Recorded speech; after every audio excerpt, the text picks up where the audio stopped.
Costume കണ്ടപ്പോ Sandy master പറഞ്ഞു ഈ കോസ്റ്റ്യൂമും ഈ ഔട്ട്ഫിറ്റും തമ്മിൽ ഒരു ചർച്ച ചെയ്താണ്ട് മഹിമ ചെയ്യേണ്ടെന്ന്. എനിക്ക് ഭയങ്കര വിഷമായി. ഞാൻ 2 ദിവസം റിഹേഴ്സൽ ചെയ്തല്ല. ഷെയ്ൻ കളിക്കുന്ന എല്ലാ സ്റ്റെപ്സും ഞാൻ റിഹേഴ്സൽ ചെയ്തതാണ് പടത്തിന് വേണ്ടിയിട്ട്. പക്ഷെ അവിടെ പോയിന്നപ്പോ എന്റെ കോസ്റ്റ്യൂം കണ്ടപ്പോ ഒരു പറഞ്ഞു ഈ കോസ്റ്റ്യൂമിന് ഇത് ചേരുന്നില്ല, അപ്പൊ നമുക്ക് ഒഴിവാക്കാം, ക്ലാസിക്കൽ ഡാൻസ് മാത്രം കളിച്ചാൽ. സാൻഡി മാസ്റ്റർ ആയിരുന്നു പിന്നെന്താന്ന് വെച്ചാൽ എനിക്ക് സംവേർ ഇൻസൈഡ് ഷെയ്ൻ ഇത്ര നന്നായിട്ട് കളിക്കുന്നുണ്ടല്ലോ, ഇനിയിപ്പോ നമ്മള് കൂടെ കളിച്ച് കൊളാക്കണ്ടല്ലോ ഉണ്ടായിരുന്നു മൈൻഡില്. അപ്പൊ അതുകൊണ്ട് ഞാൻ വഴക്ക് വിടാനൊന്നും പോയില്ല. പിന്നെ എനിക്ക് ക്ലാസിക്കൽ ബെറ്റ് ഉണ്ടായിരുന്നു സിനിമ, ഒരു ക്ലാസിക്കൽ പോർഷൻ ഉണ്ടായിരുന്നു സിനിമ, അത് ഞാൻ ചെയ്യുന്നു. So as a dancer 7. As a politician പൊളിറ്റിക്സിലൊക്കെ എങ്ങനെ? സീറോ നോളജ് ആണ് എനിക്ക്, ഒന്നും അറിഞ്ഞൂടാ. സീറോ. നെഗറ്റീവ് ഉണ്ടെങ്കിൽ അതും തരാം. ആസ് എ ഫ്രണ്ട് എത്ര റേറ്റിംഗ്സ് കൊടുക്കും? As a friend, as long as you are okay if I don't pick up your calls or respond to your messages, അങ്ങനെയാണെങ്കിൽ 10 on 10. കോൾ വിളിച്ചെടുക്കാത്ത അല്ലെങ്കിൽ മെസ്സേജിന് റിപ്ലൈ കൊടുക്കാതിരിക്കാൻ അറിഞ്ഞൂടെ, ഞാൻ പറഞ്ഞില്ല എനിക്ക് ഫോൺ അത്രയും ഇഷ്ടമല്ല എന്ന് പറഞ്ഞാൽ എന്റെ എപ്പോ നോക്കിയാലും എന്റെ കയ്യിൽ ഫോണ് കാണും. പക്ഷെ എനിക്ക് ഈ ഫോൺ എടുത്ത് ഫോണ് സംസാരിക്കാന്നുള്ളത് അത്ര ഓക്കെ ആയ ഒരു കാര്യമല്ല. എനിക്ക് നേരിട്ട് ഞാൻ സംസാരിക്കും.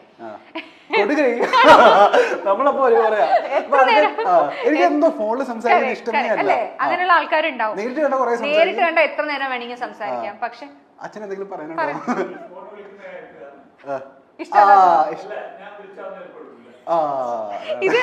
ഇത് ഫ്രണ്ട്സിന്റെ കാര്യത്തിൽ മാത്രല്ല, വീട്ടിൽ അച്ഛാ ഇതൊക്കെ നമുക്ക് പിന്നെ പറയാം. അപ്പൊ ഫോൺ ഒരു പ്രശ്നമാണ്. അപ്പം ഞാൻ അങ്ങനെ ഫ്രീക്വന്റ്ലി ആരോയും കോൺടാക്റ്റിൽ വെക്കുന്ന ആളല്ല. ചിലപ്പോൾ മെസ്സേജസ് ഒക്കെ അയച്ചാൽ ഞാൻ ചിലപ്പോൾ സമയത്തിന് റിപ്ലൈ ചെയ്യണമെന്നില്ല. അതേപോലെ ഞാൻ വിളിച്ചിട്ട് അവര് ഫോൺ എടുത്തില്ലെങ്കിൽ I am okay with it. അതിലെനിക്ക് ഹേർട്ട് ആവോ ഫീൽ ആവോ ദേഷ്യം വരുമൊന്നുമില്ല. കാരണം ഞാൻ അങ്ങനെയാണല്ലോ. ഞാൻ മെസ്സേജ് അയച്ചു അമ്മയ്ക്കൊക്കെ ചില സമയത്ത് അമ്മ പറയും ഇന്നലെ നീ വിളിച്ചിട്ട് അവൾ എടുത്തില്ലല്ലോ ഫോൺ, നീ വിളിച്ചിട്ട് അവൻ ഫോൺ എടുത്തില്ലോ എന്ന് പറയുമ്പോൾ ഞാൻ എടുത്തു പറയും അവൻ വിളിച്ചാലും അവൾ വിളിച്ചാലും ഞാനും ഫോൺ എടുക്കാറില്ലല്ലോ. So it's okay. ആ കണ്ടീഷൻ നിങ്ങൾക്ക് ഓക്കെ ആണെങ്കിൽ ഞാൻ ചിലപ്പോൾ വിളിച്ചാൽ ഫോൺ എടുത്തു എന്ന് വരില്ല, ചിലപ്പോൾ ഞാൻ മെസ്സേജിന് റിപ്ലൈ ചെയ്തു എന്ന് വരില്ല. അപ്പൊ അത് നിങ്ങൾക്ക് ഓക്കെ ആണെങ്കിൽ ബാക്കി എല്ലാ കാര്യത്തിലും very good. As an interviewer or an anchor എത്രമാത്രം ശോഭിക്കും? How do you rate yourself? I think കുറച്ചൊരു മിനുക്ക് പണിയൊക്കെ ആവശ്യമുണ്ടെന്ന് എനിക്ക് തോന്നുന്നു. പക്ഷേ ഭയങ്കര ജെന്യൂൻ ആയിട്ട് ഉത്തരം പറയാം. ഞാൻ എന്നെ തന്നെ പറയാം. കാരണം എനിക്ക് സംസാരിക്കാൻ അത്യാവശ്യം അറിയാം. പക്ഷേ ഇതെനിക്ക് പരിചയമില്ലാത്ത പ്രൊഫഷനാണല്ലോ. ഞാൻ ആങ്കറിംഗ് ഒന്നും ചെയ്തിട്ടില്ല, പരിചയമില്ലാത്ത പ്രൊഫഷനാണ്. പക്ഷെ കുറച്ചൊരു മിനുക്ക് പണിയൊക്കെ കിട്ടിയാൽ അത്യാവശ്യം ഡീസെന്റ് ആയി ചെയ്യാൻ പറ്റും എനിക്ക് തോന്നുന്നു. കാരണം എല്ലാ ഇന്റർവ്യൂസിലും ഭയങ്കര ഹൈപ്പർ ആക്റ്റീവ് സംസാരിക്കുന്നുണ്ട്. സോ പിന്നെ എനിക്ക് ഐ എം കുറച്ച് കോൺഫിഡന്റ് ആയ പേഴ്സണാണ് ഞാൻ. അങ്ങനെ ഒരു അണ്ടർ കോൺഫിഡന്റ് ആയത് അത്ര ഷൈ ആയിരുന്നു. സിനിമയിൽ വരുന്നത് വരെ ഞാൻ ഭയങ്കര ഷൈ ആയിരുന്ന പേഴ്സൺ ആയിരുന്നു, ഒട്ടും കോൺഫിഡൻസ് ഇല്ലാത്ത പേഴ്സൺ ആയിരുന്നു. അതൊക്കെ സിനിമ എനിക്ക് തന്ന നല്ല കാര്യങ്ങളാണ്. I became more confident.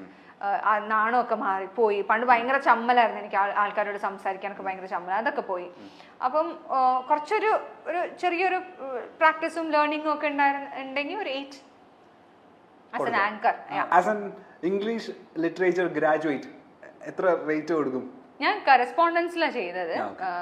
So അതിൽ ഞാൻ എത്രത്തോളം, സോ അതുകൊണ്ട് നമ്മൾ നോർമൽ ടോക്കിംഗ് ആണെങ്കിൽ എനിക്ക് സംസാരിക്കാൻ പറ്റും. പക്ഷെ ഒരു എന്താ പറയാ ഒരു ഡിഗ്രി എന്നുള്ള രീതിയിൽ നോക്കുമ്പോൾ അല്ലെങ്കിൽ ആ ഒരു പ്രൊഫഷണൽ സൈഡിൽ നോക്കുമ്പോൾ ഞാൻ എത്ര ഗുഡാണെന്ന് എനിക്ക് അറിയില്ല. സോ ഒരു 6 മതി. ഇനി അമ്മയുടെ പാത പിന്തുടരാൻ എപ്പോഴെങ്കിലും ആഗ്രഹിച്ചിരുന്നു? അതായത് ടീച്ചർ ആവാൻ ഉള്ള ആഗ്രഹം ഇല്ലായിരുന്നു ശരിക്കും പറഞ്ഞാൽ. ഇല്ലായിരുന്നു ശരിക്കും, ടീച്ചർ ആവണം എന്നുള്ളൊരു ഐഡിയ ഇല്ലായിരുന്നു എനിക്ക്. ഞാൻ സ്കൂളിൽ പഠിക്കുന്ന സമയത്ത് ബയോമെഡിക്കൽ എഞ്ചിനീയർ അല്ലെങ്കിൽ ഒരു ഡോക്ടർ, ഇത് രണ്ടും മാത്രമായിരുന്നു എൻ്റെ ഓപ്ഷൻസിൽ ഉണ്ടായിരുന്നത്. പിന്നെ സിനിമ വാസ് ദേർ, അത് പണ്ട് തൊട്ടേ ഉണ്ടായിരുന്നു സിനിമ എന്നുള്ളത്. പക്ഷെ ടീച്ചിങ് പ്രൊഫഷനിലോട്ട് ഞാൻ പോകുമെന്ന് ഞാൻ ഒരിക്കലും വിചാരിച്ചില്ല. പിന്നെന്താന്ന് വെച്ചാൽ ബയോളജി എടുക്കുമ്പോൾ നമ്മൾ മെയിൻ എടുക്കുമ്പം പ്രാക്ടിക്കൽസ് ഉണ്ടാവുമല്ലോ, അപ്പൊ അത് അറ്റൻഡ് ചെയ്യണമല്ലോ. അപ്പൊ സിനിമ ചെയ്യുന്ന സമയത്ത് അത് പാരലലി ചെയ്യാന്നുള്ളത് പോസിബിൾ ആയ കാര്യമായിരുന്നില്ല. അങ്ങനെയാണ് ഞാൻ ഇതിലോട്ട് മാറിയത്. പിന്നെ ഇത് എന്താന്ന് വെച്ചാൽ എനിക്ക് കുറച്ചുകൂടി ഈസി, അമ്മ വീട്ടിലുള്ളത് കൊണ്ടായാലും ഹെൽപ്പ് ചെയ്യുമ്പോൾ ഞാൻ ഇപ്പൊ ഷൂട്ടിന് പോവുകയാണെങ്കിലും കാര്യങ്ങളും ഒക്കെ ആണെങ്കിലും അമ്മയ്ക്ക് ഹെൽപ്പ് ചെയ്യാൻ പറ്റും എന്നെ. എക്സാംസിനായാലും അമ്മയ്ക്ക് പ്രിപ്പയർ ചെയ്ത് തരാൻ പറ്റുമെന്നുള്ള ഒരു കോൺഫിഡൻസിലാണ് അത് ഈ സൈഡിലോട്ട് ഇങ്ങോട്ട് പോയത്. പക്ഷെ നമുക്കൊരു ടീച്ചിങ് സ്കില്ല് ഉണ്ടായിരുന്നു പലരും പറഞ്ഞിട്ടുണ്ട്. കാരണം സ്കൂൾ പഠിക്കുന്ന സമയത്ത് ഞാൻ എന്റെ ഫ്രണ്ട്സിനൊക്കെ ക്ലാസ് എടുത്ത് കൊടുക്കുമായിരുന്നു. ജയിക്കുമായിരുന്നു. എന്റെ ഫ്രണ്ട്സ് ആ സമയത്ത് എന്ത് ചെയ്യുന്ന വെച്ചാൽ ഈ എക്സാമിന് തൊട്ട് മുമ്പ് നമുക്കുള്ള ഒരു പ്രിപ്പറേഷൻ ഉണ്ടല്ലോ, ആ സമയത്ത് എന്റെ ഫ്രണ്ട്സ് ഒക്കെ ശരിക്കും പറഞ്ഞാൽ വന്ന് ആ ഒരു ലാസ്റ്റ് ഒരു 30 minutes ഞാൻ ക്രിസ്പായിട്ട് കാര്യങ്ങളൊക്കെ പറഞ്ഞു കൊടുക്കും. എനിക്കറിയാം ക്ലാസ്സിൽ ഒരാളുണ്ടായിരിക്കും നന്നായിട്ട് പഠിക്കുന്ന ആരെങ്കിലും ഒരുത്തി ഉണ്ടായിരിക്കും. പഠിക്കാത്ത പിള്ളേരൊക്കെ വന്നിട്ട് അവസാന 30 minutes അവരുടെ അടുത്ത് വന്ന് നിൽക്കാൻ എന്തെങ്കിലും കിട്ടാൻ സ്കൂളിൽ ഞാനായിരുന്നു. എത്ര പേര് ജയിപ്പിച്ചു? അതെനിക്കല്ല, ഞാൻ കാരണം എത്ര പേര് ജയിച്ചു എന്ന് എനിക്കറിയില്ല. പക്ഷെ സ്കൂൾ പഠിക്കുന്ന അതെന്റെ ടാസ്ക് ആയിരുന്നു. അതെന്റെ ടാസ്ക് ആയിരുന്നു. പക്ഷെ എക്സാം തുടങ്ങി കഴിഞ്ഞു കഴിഞ്ഞാൽ പിന്നെ ഒരാൾ വിളിച്ചാൽ ഞാൻ തിരിഞ്ഞു നോക്കില്ലായിരുന്നു. ഫുൾ കോൺസെൻട്രേഷൻ ഈ ക്ലാസ്സിൽ ഉണ്ടാവുമല്ലോ നല്ലോണം പഠിക്കുന്ന കുട്ടികൾ. ഇപ്പം ഫ്രണ്ട്സ് ചോദിക്കുമല്ലോ, എടാ ഈ ഇതിന്റെ ചോദ്യത്തിന്റെ ഉത്തരം ഞാൻ തന്നെ എഴുതിയിട്ടില്ല എന്ന് പറയും. നമ്മള് കഷ്ടപ്പെട്ട് പഠിക്കുന്നതിന്റെ ഗുണം നമുക്ക് ഉണ്ടാവണമല്ലോ, അങ്ങനെ എല്ലാവർക്കും പറഞ്ഞു കൊടുക്കാൻ പറ്റുമോ? So I was like that. അപ്പൊ നന്നായിട്ട് പഠിക്കുന്ന കുട്ടിയായിരുന്നു. ഈ പുറത്ത് വന്നതിന് ശേഷം പുറത്ത് എക്സാം ഒക്കെ കഴിഞ്ഞ് വരുമല്ലോ, ചോദിക്കുമല്ലോ എങ്ങനെയുണ്ടായിരുന്നു എക്സാം? കുഴപ്പമില്ലായിരുന്നു, എനിക്ക് ഒട്ടും മാർക്ക് ഉണ്ടാവില്ല എന്ന് പറയുന്ന ടീമായിരുന്നു. പക്ഷെ എക്സാം റിസൾട്ട് വരുമ്പോൾ നല്ല മാർക്കായിരിക്കും.